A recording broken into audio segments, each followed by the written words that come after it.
નમસ્તે મિત્રો, હું છું સિદ્ધાર્થ છાયા.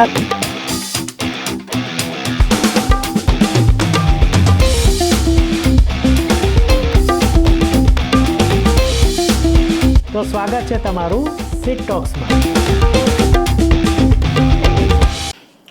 નમસ્તે મિત્રો, અને પોડકાસ્ટ ડાયરીઝના નવા એપિસોડમાં તમામનું સ્વાગત છે.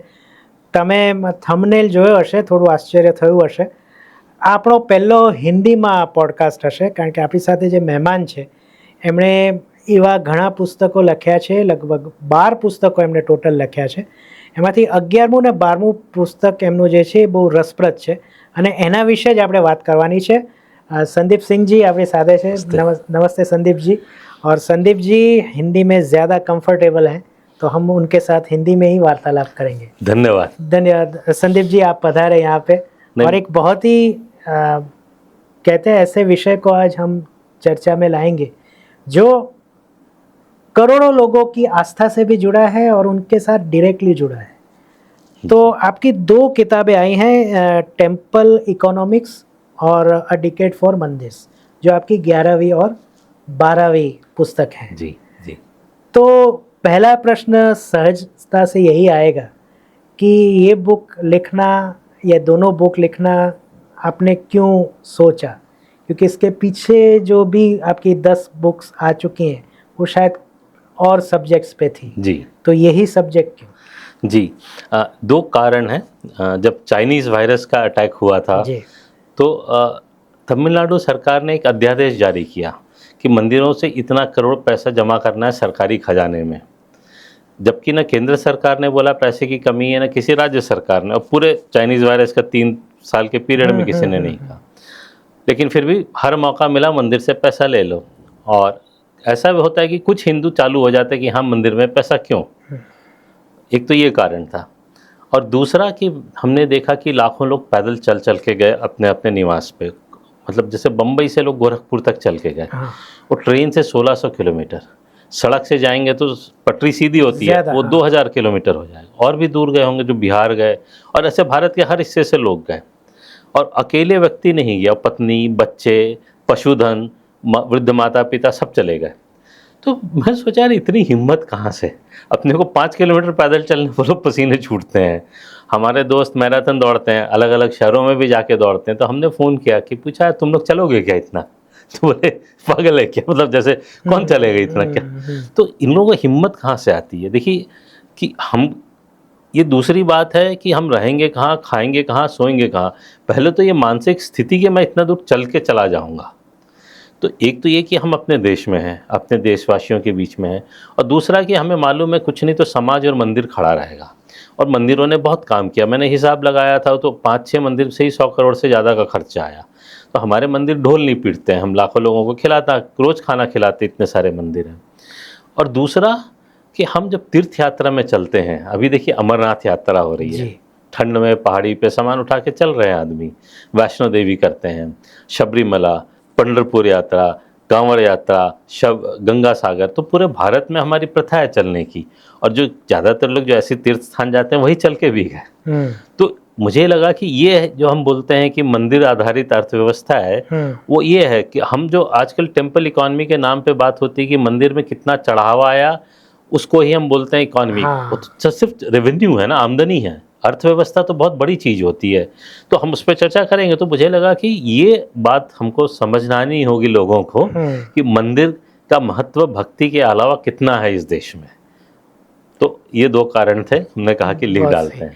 तो अभी आपने बोला कि मंदिर की आमदनी एक बात है और उसका इकोनॉमिक्स अलग बात है. तो ये मंदिर का इकोनॉमिक्स क्या है? हाँ, मैं एकदम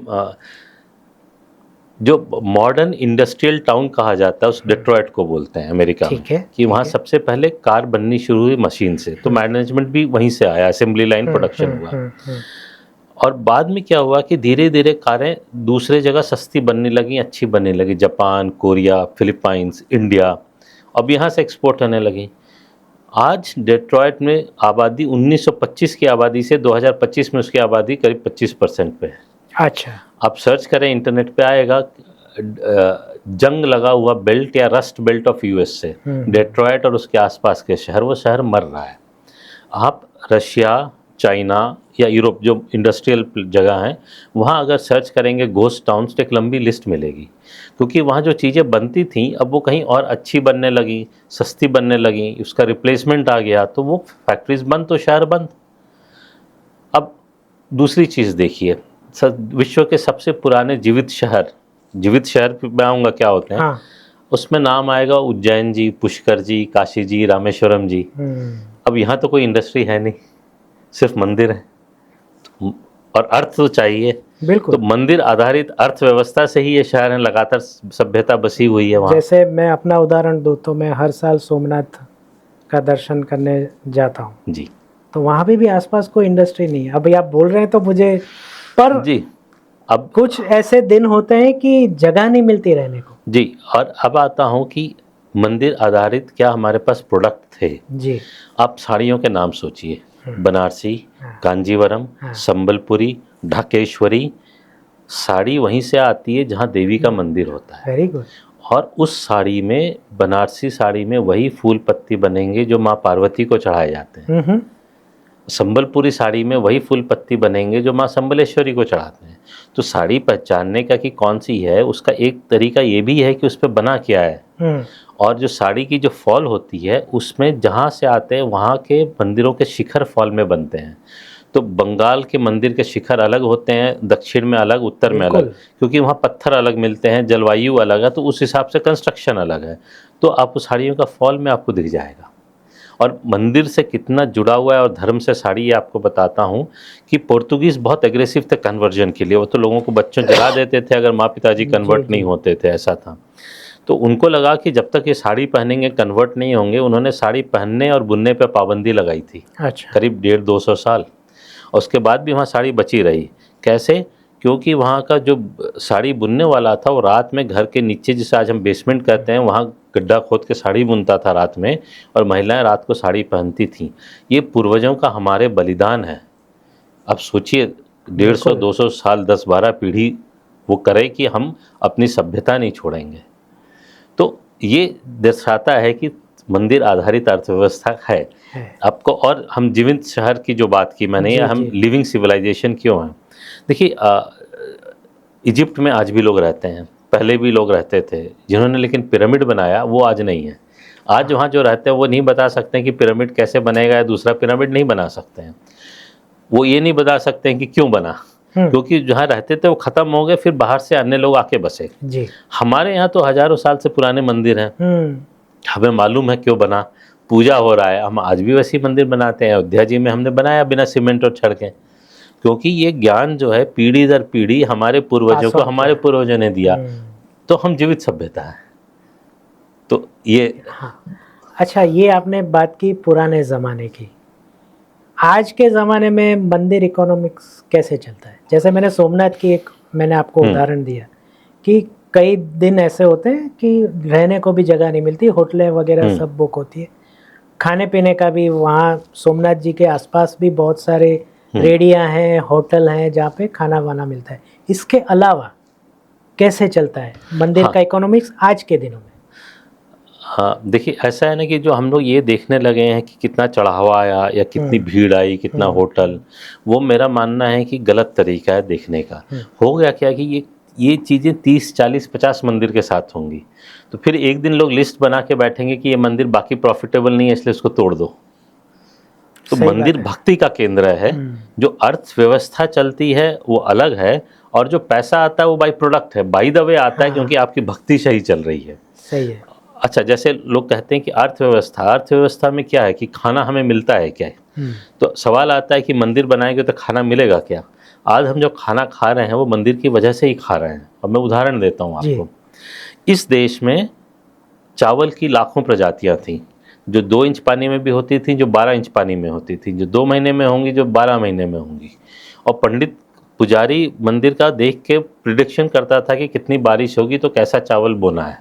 अच्छा। तो वो सब सिस्टम तो छोड़िए, तो फिर ग्रीन रिवोल्यूशन आया और हाइब्रिड वैरायटी आई, और सब जगह हाइब्रिड वैरायटी, उत्पादन ज़्यादा चाहिए था, हमारी ट्रेडिशनल राइस की वैरायटी ख़त्म होती गई।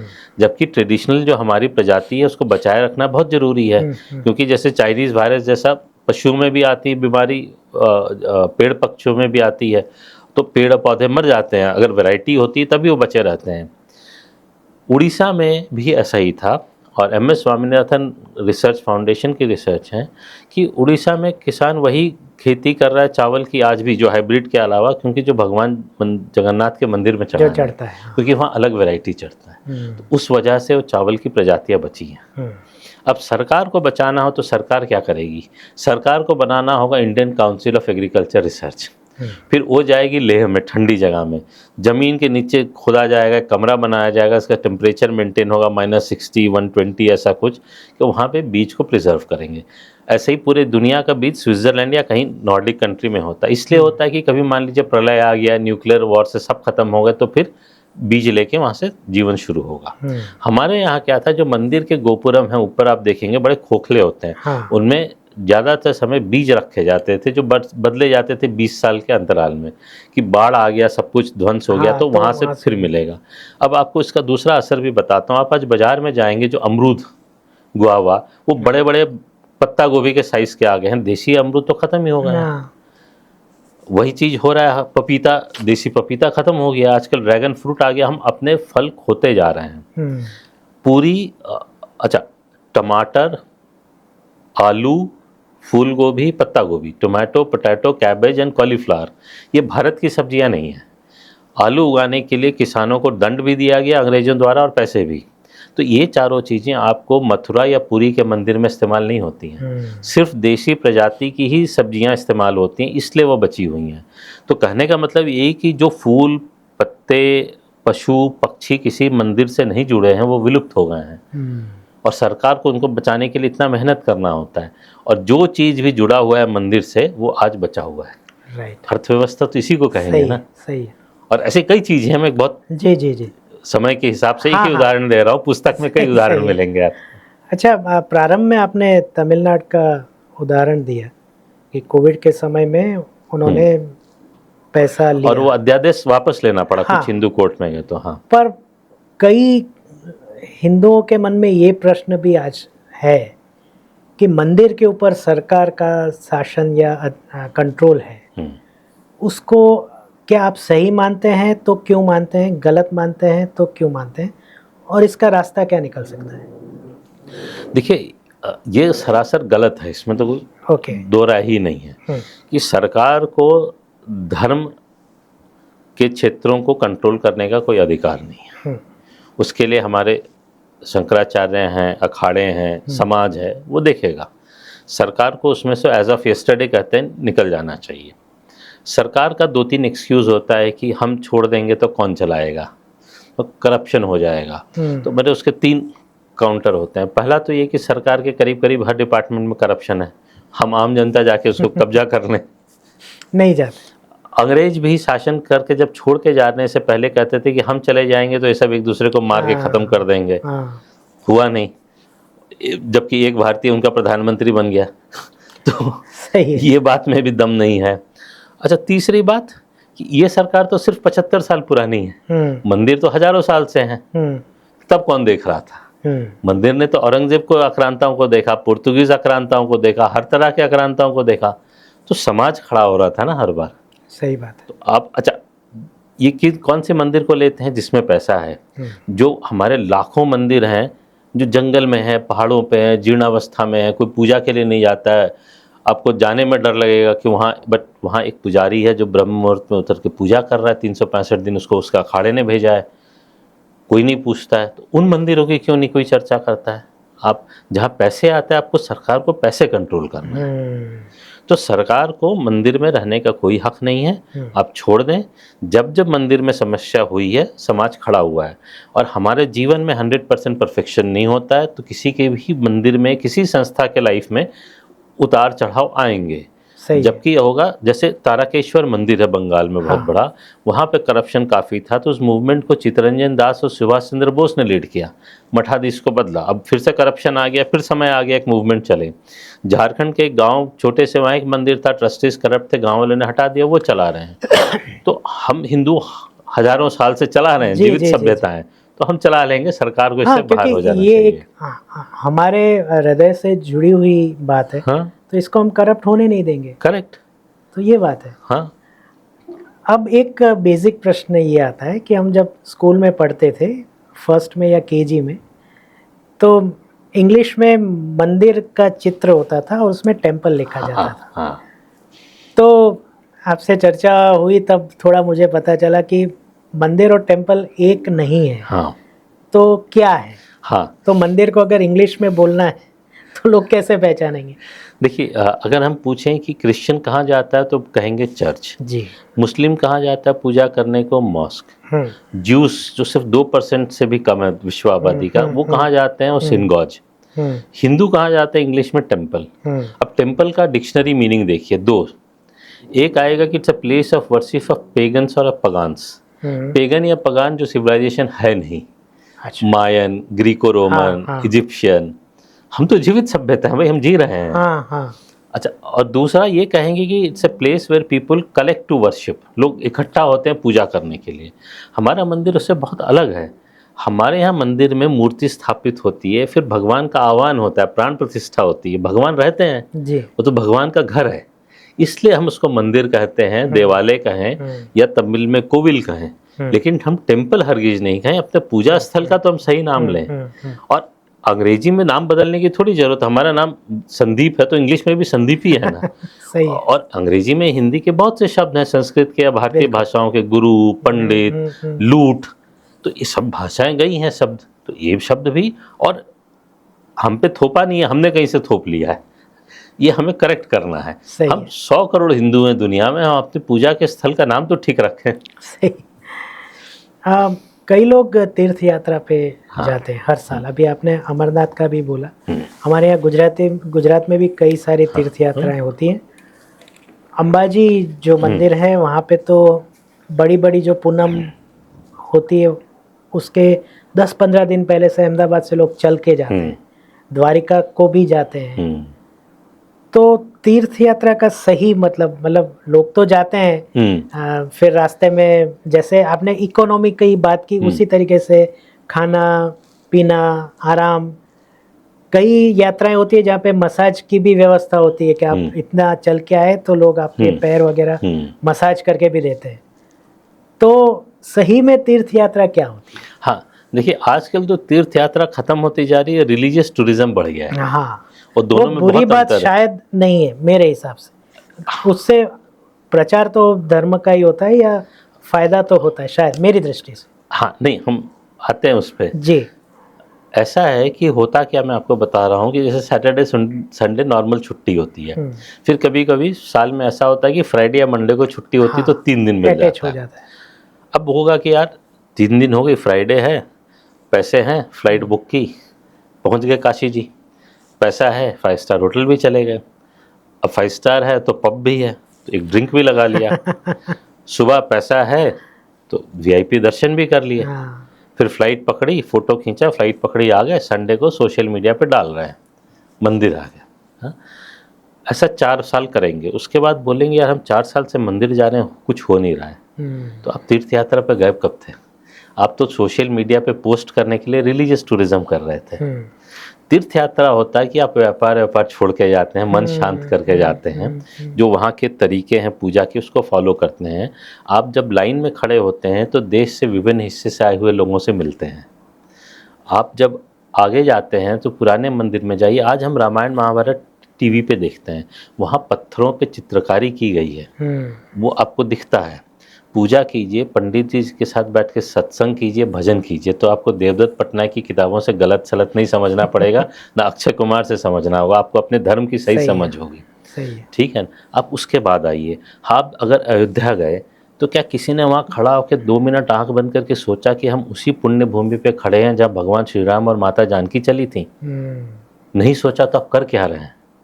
आप द्वारका गए तो आपने सोचा कि यहाँ पे कभी आदि गुरु शंकराचार्य इस जमीन पे खड़े थे? सही बात।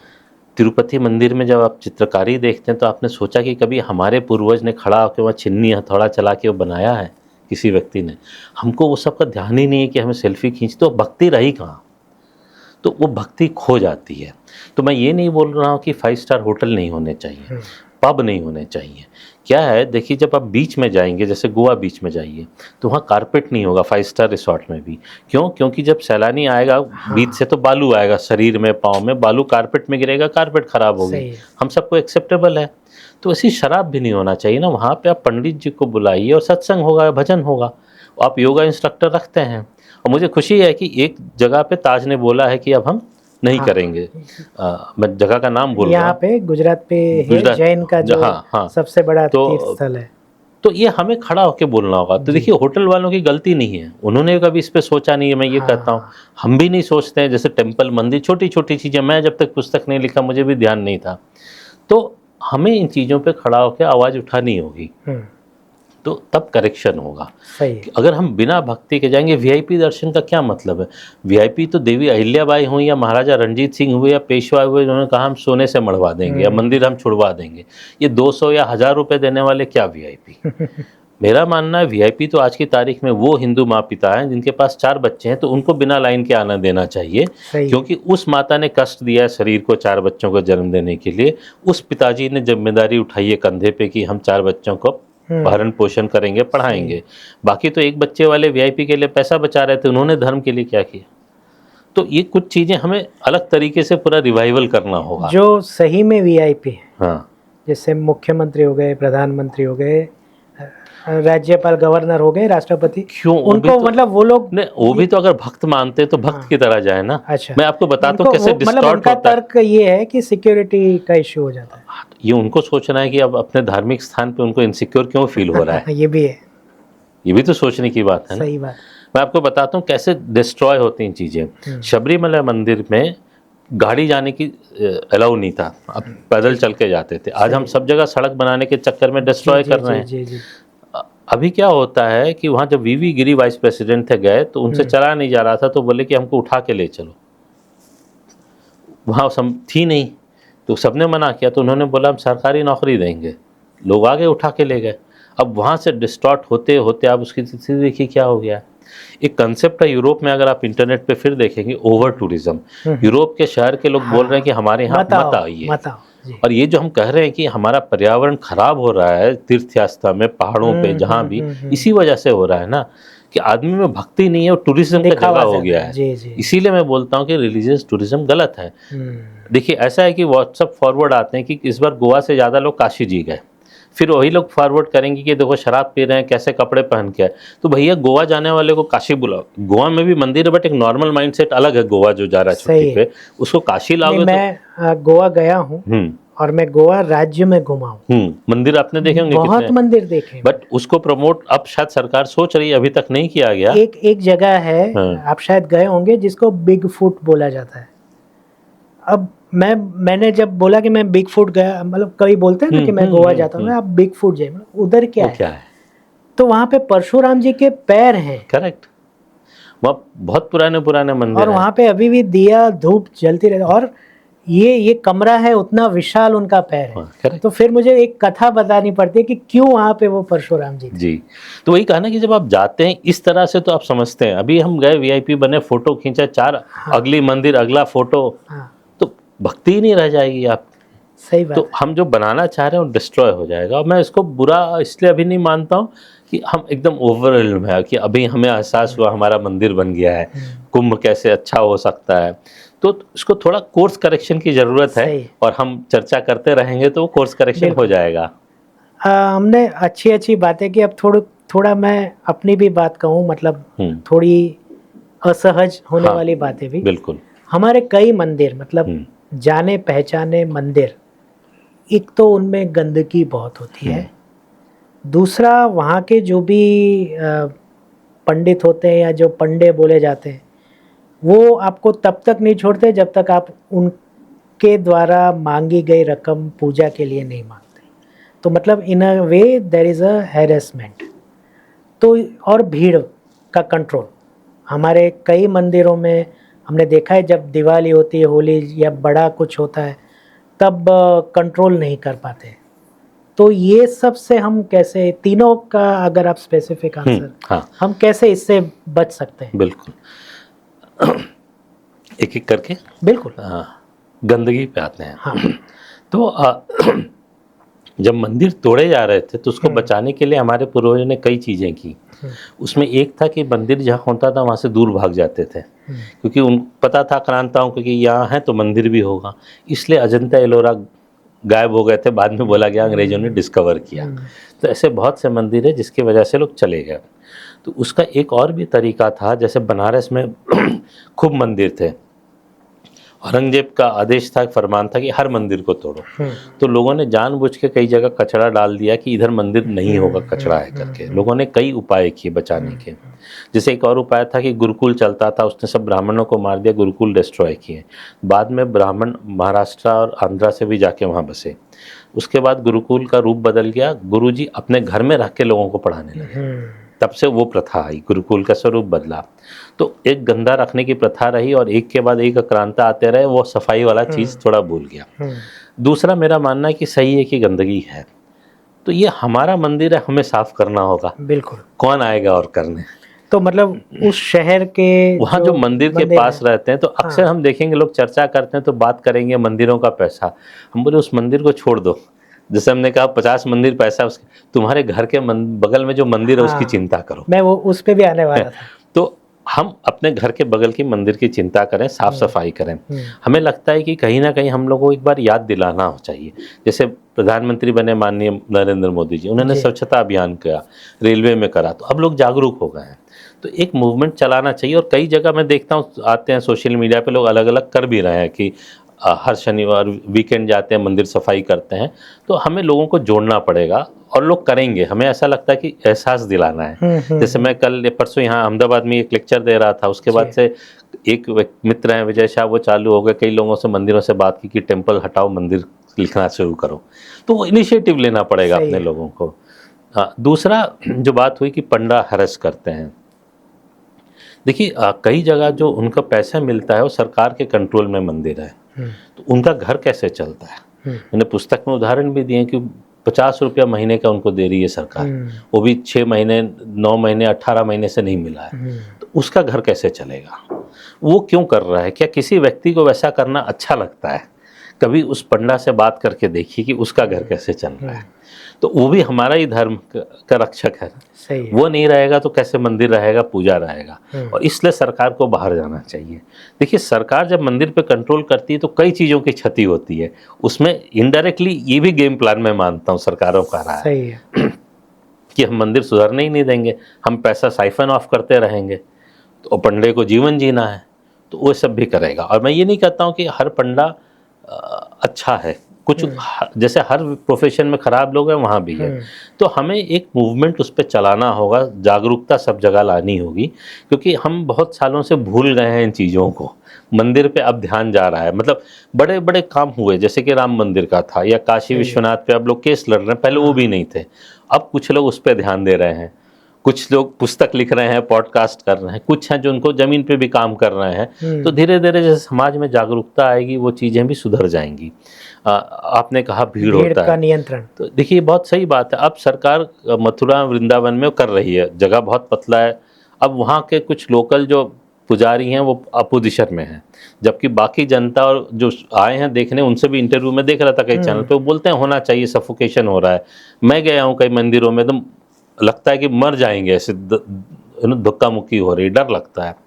तो एक तो आम जनता को भी समझना होगा कि धक्का ना मारें, वो देखते हैं भीड़ है फिर भी धक्का मारते हैं, ये भी होता है। मतलब आप इतने दूर से आए हैं, हाँ, आप हाथ जोड़े नमन करें उतना समय भी नहीं मिलता है, और पीछे से भी कोई धक्का मारा है मंदिर से। और तो इन सब चीज़ों पे लोकल व्यक्तियों को आवाज़ उठानी होगी। हमारे यहाँ ज्ञान जितना देते हैं लोग, अगर उसको इम्प्लीमेंट करने पे समय लगाए ना तो चीज़ें बहुत सुधर जाएं। और मैं ऐसा मानता हूँ कि देखिए ये चीज़ अभी ही बोल देता हूँ, जैसे हमने जो पुस्तक की दूसरी वॉल्यूम का नाम रखा है डेकेड फॉर मंदिर। अच्छा। उसका कारण ये है कि मैंने लिखा कि आप 70 साल के हैं या 80 फ़र्क नहीं पड़ता है, आप 10 साल 20 के हैं या 30 के हैं, आप पुरुष हैं महिला हैं, गरीब है अमीर है, अपने जीवन के 10 साल मंदिर को दीजिए। अब इतने रिटायर्ड लोग हैं, अच्छे अच्छे पोस्ट हैं, इंटेलिजेंट है, क्यों नहीं नॉलेज अप्लाई कर रहे हैं अपने शहर के मंदिरों पे? सही है। बैठ के क्रिटिसाइज करते रहेंगे। तो अगर आपके पास समय है तो कीजिए। जो नौकरी कर रहा है वो भी कर सकता है। मेरा मानना है कि आप समस्या का समाधान हम सबको ढूंढना होगा। देश हमारा है, धर्म हमारा है, मंदिर हमारा है। अब सही। बम्बई से दिल्ली मंदिर ठीक करने कोई नहीं जाएगा, दिल्ली से चेन्नई नहीं जाएगा, चेन्नई से कलकत्ता नहीं जाएगा, कलकत्ता से अहमदाबाद नहीं आएगा। तो जाहिर सी बात है कि वो हमको जिम्मेदारी खुद को लेनी होगी इस चीज़ को। और मेरा मानना है कि हम जागरूक करते रहेंगे तो लोग हो जाएंगे। बिल्कुल बिल्कुल। क्या मंदिर लोगों को खाना खिला सकता है? हाँ, मैंने तो आपको बताया ही, चावल का उदाहरण दिया ही हाँ। दिया। अगर वो नहीं होता, आपको उसमें दो और उदाहरण देता हूँ। जैसे मैंने जी। बताया कि हमारे वो सब खत्म हो जाते हैं, एक और उदाहरण देता हूँ आपका कि हमने जैसे बात, हमको पता है कि अंग्रेज जब भारत आए तो उनको चावल और गेहूं समझ में आया, बाकी ज्वार बाजरा समझ में नहीं आया, तो उसको मोटा खाना या कोर्स मील बोल दिया। आज भी गवर्नमेंट रिकॉर्ड वही है। हाँ। तो हम लोगों ने भी खाना छोड़ दिया क्योंकि वो खराब हो गया, अंग्रेज नहीं खाते थे। अब सरकार मिलेट बोल के प्रमोट कर रही है सही बात। वैसे ही दूसरा चीज उन्होंने किया, हमने सुना है एक चिकपी, काउपी, हॉर्सपी, हमारे सारे दालों का नाम। अब देखिए, दो चीजें हुई तो दाल बचे कैसे रह गए। हम ज्वार बाजरा तो खाना भूल गए, लेकिन दाल बच गए। क्यों? क्योंकि चने का दाल, चिकपी, उससे बेसन बनता है और बेसन से प्रसाद का लड्डू बनता है। मंदिर से जुड़ा है तो बच गया।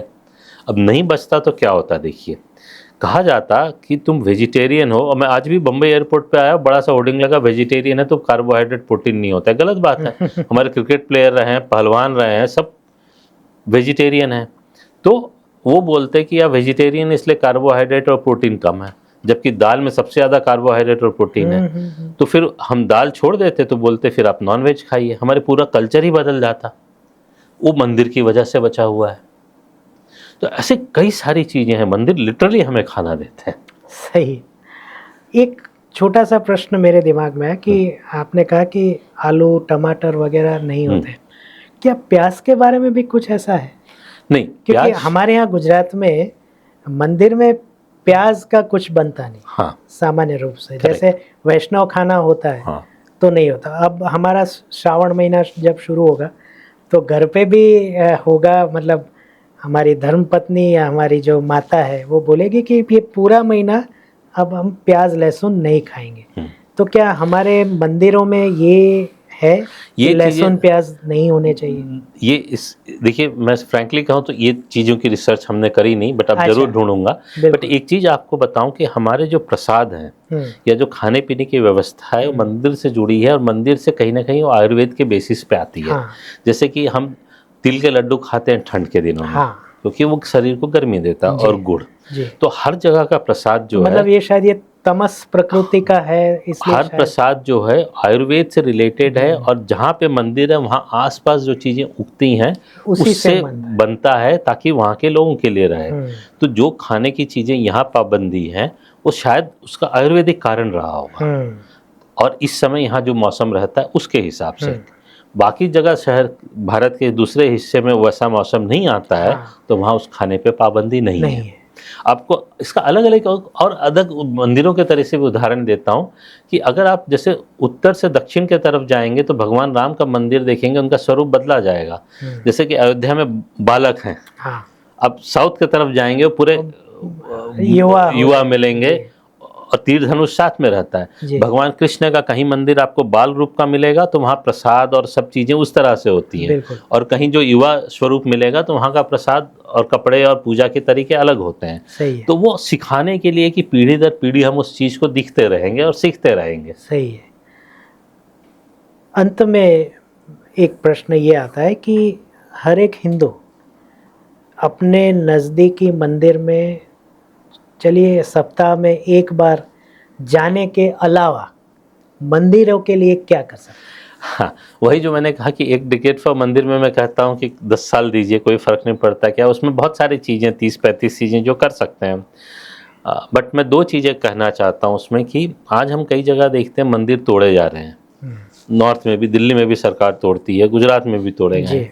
जो आसपास का व्यक्ति वो देख रहा है, दुखित है, बट बहुत करता कुछ नहीं है, क्योंकि उसको लगता है हम दूसरे मंदिर चले जाएंगे, इस मंदिर से उसको जुड़ाव नहीं हो पाया है। और क्यों नहीं हो पाया है? जो मंदिर के आसपास गरीब व्यक्ति है, क्या उस व्यक्ति के बच्चे का जन्मदिन हम मंदिर में नहीं मना सकते हैं? एक जलेबी और समोसा ही तो खिलाना है, और बच्चे को जन्मदिन में उसके नाम का एक दिया जलाना है। मोमबत्ती बुझाने से तो अच्छा है दिया जलाना। और हर मंदिर में इतना पैसा हो गया, कोई ना कोई व्यक्ति होगा जो ये काम कर सकता है। किसी न हर व्यक्ति को, हमारे मंदिर शुरू से स्टार्टअप रहते थे, किसी को भी कुछ ज़रूरत हो तो मदद करते थे, व्यापारियों को भी। किसी को चित्रकारी सिखाने की जगह नहीं मिल रही तो क्या मंदिर आंगन दे सकता है? मैं राउरकेला में पढ़ा लिखा बड़ा हुआ, वहाँ गायत्री मंदिर था, सबसे पहले कोचिंग वहाँ मंदिर में एक मिश्रा सर ने शुरू की। 300-400 बच्चे सुबह शाम इंजीनियरिंग, ये सब बाकी कोटा वोटा बहुत बाद में आए। हाँ हाँ। पूरे भारत से बच्चे उनके कोचिंग में आते थे और वो पढ़ाते थे, वो मंदिर का प्रांगण में था। और कितने आज जो सीईओ है और एमडी होंगे उस मंदिर के में पढ़ के बने हैं। तो हम समाज को जोड़ते नहीं हैं मंदिर से, वो जुड़ाव था, आक्रांता आए, अंग्रेज आए, उन सब चीज़ों में हम भूल गए, जुड़ाव टूट गया, वो जोड़ना पड़ेगा। और मैं एक और चीज़ कहता हूँ कि हर हिंदू सबसे छोटा से छोटा काम कर सकता है कि रोज़ दिन में एक बार मंदिर जाए। हाँ। वो हर हिंदू वो भी नहीं करता है। अगर हम 80 करोड़ हिंदू जो भारत में हैं रोज़ मंदिर जाने लगें, विश्वास मानिए हमारी आधी से ज़्यादा समस्याओं का समाधान होगा। हम भगवान से हर समय मांगते रहते हैं ज़्यादातर लोग, ऐसा नहीं कि मैंने नहीं मांगा है, बट भगवान का देखने का और देने का तरीका बहुत अलग होता है। एक पुराना उदाहरण देता हूँ। एक अंग्रेज ऑफिसर थे मदुरई में, मंदिर बीच में था, एक तरफ उनका घर था, एक तरफ कार्यालय। तो जब घर से कार्यालय जाते थे तो मंदिर क्रॉस करते थे, तो मंदिर के कभी अंदर नहीं आया, बट उनको मालूम था पूजा की जगह। तो जैसे अंग्रेज करते हैं, अपनी टोपी उठा के सर झुकाते थे, टोपी रख के चले जाते थे। वो सुबह शाम ये करते थे, कई साल किए। फिर एक दिन काफ़ी बारिश हो रही थी तो तेज, उनको लगा कि घर में कोई छोटी लड़की घुंघरू पहन के घूम रही है, वो उसके पीछे भागे। देखे तो लड़की छोटी सी, वो लड़की दरवाजा से बाहर निकल गई, ये उसके पीछे भागे। जैसे ही बाहर निकले उनके घर पे बिजली गिरी, घर जल के ख़त्म हो गया। उन्होंने माना कि ये देवी ने हमको बचाया है, और उन्होंने चरण पादुका मंदिर में भेंट चढ़ाई। ये उनकी बायोग्राफी में है। तो आप मंदिर जाएं, भक्ति रखें। हाँ। भगवान देख रहा है, वो समय आने पे आपको कई लगता होगा कि भगवान ने आपको ये नहीं दिया, बट भगवान आपको उससे कई बड़ी चीज दे रहा है, जिंदगी आपकी बचा दे रहे हैं। हमारी चर्चा इतनी अच्छी रही, एक आध और सवाल मन में आ गया है। बिल्कुल। मंदिर की आपने बात की, अब कुछ नहीं तो नज़दीकी जो मंदिर है वहाँ जाएं। पर क्या जैसे कई धर्मों में होता है कि ज़िंदगी में एक बार तो आपको यहाँ आना ही है, तो क्या हर हिंदू को कुछ ऐसा, देखिए मेरा ये एक, मैं ऐसे ही 2020 में प्रायर टू कोविड सोमनाथ जी गया था, तो संध्या आरती में मैंने वहाँ पे भाग लिया, और मैं इतना उस आरती में मग्न हो गया कि मुझे लगा कि नहीं, मुझे तो हर साल यहाँ पे आना ही है, कुछ भी हो। तो मैं जाता रहता हूँ। इस साल जाना नहीं हुआ है, पर दिसंबर से पहले मैं जाऊँगा। तो क्या एक हिंदू ये निश्चय भी कर सकता है कि यहाँ तो मैं जाऊँगा, पर कोई एक जगह मुझे हर साल जानी ज़रूरी है? ऐसा हमारे धर्म में नहीं कहा गया, पर क्या आपका रिसर्च कुछ ऐसा कहता है? नहीं, देखिए मैं ऐसा मानता हूँ, मंदिर जाना चाहिए। उसके कई कारण हैं तीर्थ के। मैं भक्ति से हट के एक कारण बताता हूँ। हम जब जाते हैं अलग अलग तीर्थ स्थानों पे भारत के विभिन्न हिस्सों में, तो हम अपने देश को समझते हैं। बिल्कुल। देश की भूगोल को, ज्योग्राफी को समझते हैं, सभ्यता, कल्चर क्या है समझते हैं, खान पान संबंध बनते हैं। आप देखिए जहाँ जहाँ आदि गुरु शंकराचार्य नहीं गए, जहाँ उन्होंने मठ स्थापित नहीं किए, वो हिस्सा भारत से अलग हो गया। द्वारका तक आए, फिर केदारनाथ चले गए। वो अफगानिस्तान की तरफ नहीं जा पाए, वो छूट गया। उधर पुरी तक गए, उधर गए, तो वो हिस्सा भारत में है। तो एक बहुत बड़ा इम्पॉर्टेंट फैक्टर है। इसलिए भी कहा गया है कि अलग अलग जगह आप तीर्थ पे जाइए, तो आप देश से जुड़ते हैं, देश को समझते हैं, भूगोल जुड़ा रहता है। दूसरा देखिए, मैं एक बड़ी ऐसे कहता हूँ कि हमको जब शुरू में हम पहले मंदिर गए होंगे, या हम किसी बच्चे को लेके जाते हैं, हम उसको कहते हैं कि हाथ जोड़ो, हम उसको बोलते हैं सर झुकाओ। हम एक और चीज़ करते हैं जो हमको ना कोई बताता है ना हम किसी को बताते हैं, हम आँख बंद करते हैं। हमने किसी बच्चे को नहीं बोला होगा, और ना हमको किसी ने कभी बोला। तो हम क्यों करते हैं? हम तो घंटों लाइन में खड़े होकर दूर से आए दर्शन के लिए, और दर्शन में आके हाथ जोड़ के आँख बंद। तो कहीं ना कहीं पता है भगवान अंदर है। दर्शन भी जरूरी है, लोग कहेंगे कि भगवान की मूर्ति क्यों जरूरी है, तो हम पढ़ते हैं ए फॉर एप्पल। इसका ये मतलब नहीं कि एप्पल ए से पैदा होता है। ए फॉर एप्पल नहीं सीखेंगे तो नहीं समझ में आएगा कि किस वातावरण में सेब उगता है और जम्मू कश्मीर और हिमाचल में क्यों होता है। तो अलग अलग तरीका होता है। जैसे मंदिर में जाएंगे तो एक पुजारी जो पूजा करता है आप अक्सर देखेंगे युवा होगा, जो बुजुर्ग होंगे, सीनियर होंगे, वो अपने कमरे में बैठ के प्रार्थना कर रहे हैं, उन्हें मालूम है भगवान। तो हम जब आते जाते हैं तो जाना भी जरूरी है, भगवान के अलग अलग स्वरूप को समझना, धर्म को समझना। हमने जैसे कहा कि चलने की भी आदत, फिजिकल फिटनेस, कई आयाम है तीर्थ के, और क्षेत्र की भी अपनी ऊर्जा होती है। हम हिंदू हैं तो हम ये भी मानते हैं। तो तीर्थ यात्रा, तीर्थ स्थान भी अलग तरह के होते हैं। और हम तो ये भी कहते हैं कि हम वहाँ तभी जाते हैं जब भगवान बुलाते हैं। और मैंने महसूस किया है कि कई बार उन शहरों में रहा हूँ जहाँ पे मेरे पास समय था बट कुछ ना कुछ कारण से हम उस मंदिर तक ना जा पाए। और कहीं कहीं हमको रात को लोग आए हैं 11 बजे, संदीप जी आपको दर्शन कराते हैं, हम साथ को 12:30 बजे दर्शन करके आए हैं। तो मैं इस बात में विश्वास करता हूँ कि कोशिश अपनी होनी चाहिए, बट भगवान भी कई बार डिसाइड करते हैं कि कौन आएगा कौन नहीं आएगा। एक और प्रश्न सूझा है। हाँ। कि मंदिर के दर्शन के बाद प्रसाद का क्या महत्व है? देखिए मतलब प्रसाद वहाँ कई जगह, मैं नाम नहीं लूँगा, मैं एक जगह पे गया हूँ, वहाँ पे बोर्ड लिखा हुआ होता है कि मंदिर का प्रसाद यहाँ पे बिकता है। तो सोमनाथ जी में अंदर ही व्यवस्था है, आप चढ़ावा चढ़ाइए आपको मिल जाएगा। तो ये प्रसाद का मतलब क्या इकोनॉमिक्स है वो भी बताइए। नहीं देखिए, 2-3 चीज़ें हैं। अर्थव्यवस्था तो चलती है बिल्कुल, क्योंकि जिस मंदिर में इतने लोग आए हैं देखिए, तो उनको प्रसाद चाहिए। हाँ, तो अब ये भी नहीं कह सकते कि तुम बिना प्रसाद लिए जाओ। हाँ। तो उसका एक अलग जगह तो बनाना होगा, क्योंकि मंदिर का गर्भगृह, पुराने मंदिर हैं तो उतने ही लोगों को अंदर रख सकते हैं, वो बहुत ज़रूरी है। दूसरा कि अगेन जब प्रसाद बनता है तो फिर वही जो बात, पशु पक्षी पौधे पेड़ वनस्पति बची हुई है क्योंकि उस प्रसाद के लिए उगाई जा रही है, हम छोड़ दें तो ख़त्म हो जाएंगी, फिर सरकार मेहनत करेगी। और नहीं, मतलब मेरा प्रश्न ये था कि क्या उसके लिए पैसा देना चाहिए? नहीं देखिए, ऐसा है कि अगर हमें ज़रूरत से ज़्यादा चाहिए तो पैसा देना ही पड़ेगा। अब जैसे पुरी के मंदिर से लोग ले जाते हैं शादियों में, वहाँ का ही जाता है, उसको पूरा सिस्टम है। हाँ, बैलगाड़ी पे जाता है, उसका एक प्रोसेस है पूरा, कैसे रखा जाएगा, उसको खिलाने वाले भी मंदिर से जाते हैं खिलाने के लिए। तो हम प्रसाद खा रहे हैं शादियों में, अन्य कार्यक्रम में, तो एक पूरा प्रोसेस है उसका। मेरा मानना है कि होना चाहिए। दूसरी बात जो मैं शुरू में भी कहा कि हम ये जो आ गए हैं टेम्पल इकोनॉमी, मतलब हम प्रॉफिटेबिलिटी पे देखें कितना पैसा बनाए, वो गलत है। जब हम पैसे बनाने पे आ जाते हैं तो हम इस मामले में आते हैं कि टेंडर निकाल के सबसे सस्ता घी मंगाएंगे, और हमको कोई समझ में आ जाता है कि गाय का घी 350 रुपये किलो जो तिरुपति मंदिर में हुआ। तो इसीलिए मैं कहता हूँ कि हम पैसा करेंगे तो हम उसको फैक्ट्री बना के धर्म निकल जाएगा, मंदिर तोड़ने लगेंगे कि प्रॉफिटेबल नहीं है। एक मंदिर में मैंने उदाहरण दिया कि गौशाला कभी प्रॉफिटेबिलिटी के लिए नहीं चलाई जाती है। सही बात है, उन्होंने कसाईयों को बेच दिया मंदिर ने कि प्रॉफिटेबल नहीं है गौशाला। तो ये हो जाता है, हम पैसा करते हैं। तो मंदिर भक्ति का केंद्र है, भक्ति का है, विज्ञान का है, शिक्षा का है। ये चीज़ें आपके पास होंगी तो पैसा अपने आप आएगा। सही है। तो हमें मूल चीज़ों पे ध्यान देना है। ये पैसे जो हो रहा है थोड़ा सा, उसको कंट्रोल करना है, बहुत ज़रूरी है। सही।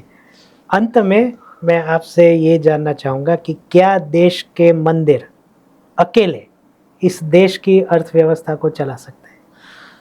देखिए, देश के मंदिर देश की अर्थव्यवस्था को चला सकते हैं। आपको चाहिए क्या, ये आपको तय करना है। देखिए, मैं आपको बहुत से उदाहरण दे सकता हूँ कि हमारा विज्ञान यहाँ से निकला है। तो हम अगर मंदिर को पुराने स्वरूप में ले जाएं, जो गुरुकुल का फुल फ्लेजेड सिस्टम था, पढ़ाए जाते थे, तो शिक्षा आएगी। जो बंजर भूमि होती थी वो मंदिर को दे दिया जाता था, मंदिर उसमें इन्वेस्ट करके उसको उपजाऊ बना के गांव वालों को बाद में देता था। तो अब स्टार्टअप देखें कि बात करें तो वो काम मंदिर कर रहा था। अब सवाल है कि आधुनिक चीज़ों के लिए हम क्या कर सकते हैं, तो उसकी भी ज़रूरत है। अब इस देश में जो पैसा घूमता है, मैं आपको इस पे आता हूँ उदाहरण कि हम देखते हैं कि जो कांवड़ जाते हैं, कांवड़ उठा के जाते हैं, कई सारे लोग हरिद्वार जाते हैं।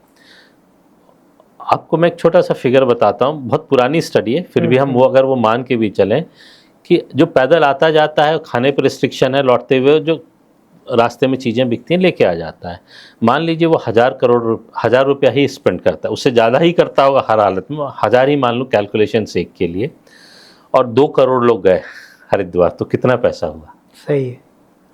2000 में हम्म 2000 लोग 2 करोड़ लोग 1000 रुपये स्पेंड करें। आप अमाउंट सोचिए। और वो सबसे नीचे तबके पे स्पेंड हुआ, क्योंकि वो पैदल गया, ढाबे पे चाय पिया, चना खाया, ढाबे पे खाना खाया, लौटते हुए जो सड़क के किनारे नीचे गुड़िया बेच रहा होगा बच्चे के लिए वो लेके आया, जो नीचे मिठाई बिक रही होगी जिसको गाड़ी से हवाई से जाने वाला कभी देखे भी नहीं। तो वो भी तो अर्थव्यवस्था चलती है उससे। सही है। तो आप जो हमारे यहाँ कुंभ होता था, तो हमारे यहाँ देखिए कई तरह के मेले होते हैं। एक मेला होता है जो आसपास के शहर के उसी डिस्ट्रिक्ट के लोग आएंगे, एक होगा जो स्टेट और आसपास के आएंगे, जैसे पंढरपुर महाराष्ट्र नेबरिंग स्टेट, कर्नाटक के बॉर्डरिंग डिस्ट्रिक्ट, आंध्रा बॉर्डरिंग से आते हैं। और कुछ होता है जो नेशनल होता है, जैसे कुंभ होता है, पूरे भारत से आते हैं। उनकी पीरियोडिसिटी देखिए फिक्स है। तो जो कुंभ 3 साल में होता है अलग अलग जगह, पूरे देश से लोग आते थे, तो पूरी देश की वहाँ से देखिए आ रहा, तो पैसे खर्च करते आ रहा, तो पूरी अर्थव्यवस्था में पैसा घूमता था। और इसलिए भी कुंभ होता था कि वहाँ पे साधु संत समाज को संदेश देते थे, जो आज भी देते हैं। हरियाणा में मुझे याद है 3 या 4 कुंभ पहले उन्होंने उठाया था कि बेटियों को बचाओ, रेशियो, और रेशियो आज हरियाणा में अच्छा है। तो कुंभ से जब साधु संत बोलते हैं तो हर गांव बात पहुंचती है। तो आज भी अर्थव्यवस्था में जो पैसे की चर्निंग है, पैसा घूम रहा है, क्योंकि आज भी जो होटल है तीर्थ स्थान में वो प्रॉफिटेबल है। आप एयरलाइन का रूट देख लीजिए, मैंने पूरी रिसर्च कोट की है बुक में। 100% ऑक्यूपेंसी होती है जब धार्मिक स्थान पे एरोप्लेन जाता है। बॉम्बे दिल्ली रूट पे हो सकता है कभी 80-90% ऑक्यूपेंसी हो, बट धार्मिक स्थान पे हमेशा 100% ऑक्यूपेंसी रेट है। सरकार रेलवेज चला रही है, इसी पर पोस्ट ऑफिस प्रॉफिट ले रहा है, पानी बेच के नदी गंगा जल का और अलग अलग मंदिरों के प्रसाद का। तो आज के जो सरकार है वो भी मंदिर आधारित अर्थव्यवस्था पे ही चल रही है। बिल्कुल सही। तो अंत में आप हमारे दर्शकों को कोई संदेश देना चाहें तो प्लीज़ मंदिरों के बारे में, या जो भी है। ठीक, 2-3 चीज़ें मैं कहना चाहूँगा जो समझ कि आप ज़िंदगी के अगले 10 साल दीजिए मंदिर को। उसमें कम से कम जो काम कर सकते हैं कि वो रोज़ मंदिर जाइए। अब जब रोज़ मंदिर जाएंगे तो वहाँ कुछ चीज़ें होती हैं, उसको अगर हम ठीक कर सकते हैं तो उस पर ध्यान दीजिए। हमें बड़े मंदिर में क्या हो रहा है उस पर ध्यान देने की ज़रूरत नहीं है, अपने घर के बगल में जो है मंदिर है उस पर ध्यान दीजिए। और इसके बारे में और ज़्यादा जानना है तो एज ए लेखक मैं कहूँगा मेरी 2 वॉल्यूम पुस्तक की खरीद के भी पढ़िए, आपको काफ़ी जानकारी मिलेंगी। और सबसे इम्पॉर्टेंट चीज़ कि हम अपने मंदिरों के बारे में दिल खोल के धड़ल्ले से चर्चा करें।